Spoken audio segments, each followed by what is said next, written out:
Have two important events to discuss and ponder upon. First, in West Bengal assembly elections, BJP has won clear majority and Mamata Banerjee has refused to resign. That is purely unconstitutional and it is against the democratic mandate.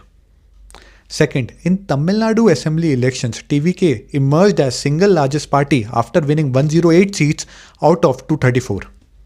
What is the difference between these two winning? दोस्तों, waste Bengal में total assembly seats जितनी है उसका 50% से ज़्यादा BJP ने जीता, but Tamil Nadu में ऐसा नहीं है।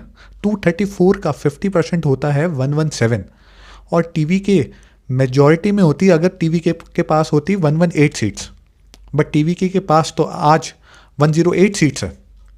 तो यहाँ पे कैसे सरकार बनती है? दोस्तों, इस पे लॉ वेल सेटल्ड है after various Supreme Court judgments and even various committee reports, that is Punchhi commission, Sarkaria commission.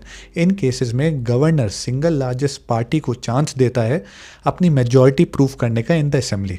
क्या ऐसा हुआ इस केस में? नहीं। इस केस में गवर्नर बोल रहा है कि outside the legislative assembly prove your majority first at my residence and then you move to legislative assembly. That is bad in law. इन केसेस में जो माइनॉरिटी पार्टीज होती है उसको वक्त मिल जाता है साठगांठ करने के लिए और अपनी मेजॉरिटी बनाने के लिए।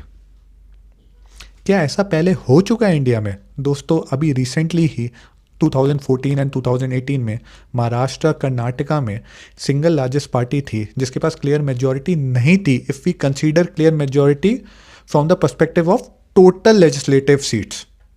तो उस केसेस में सिंगल लार्जेस्ट पार्टी को चांस मिला था असेंबली में अपनी मेजॉरिटी स्थापित करने के लिए।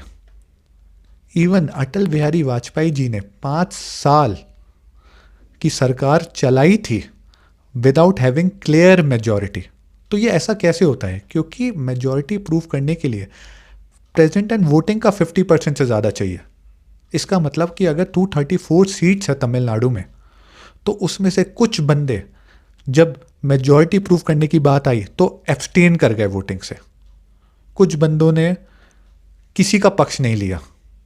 तो इन सब केसेस में अगर 108 सीट्स भी है टीवीके के पास तब भी जीतने का चांस है और ये लॉ उसे चांस देता है अपनी मेजॉरिटी एस्टैब्लिश करने का।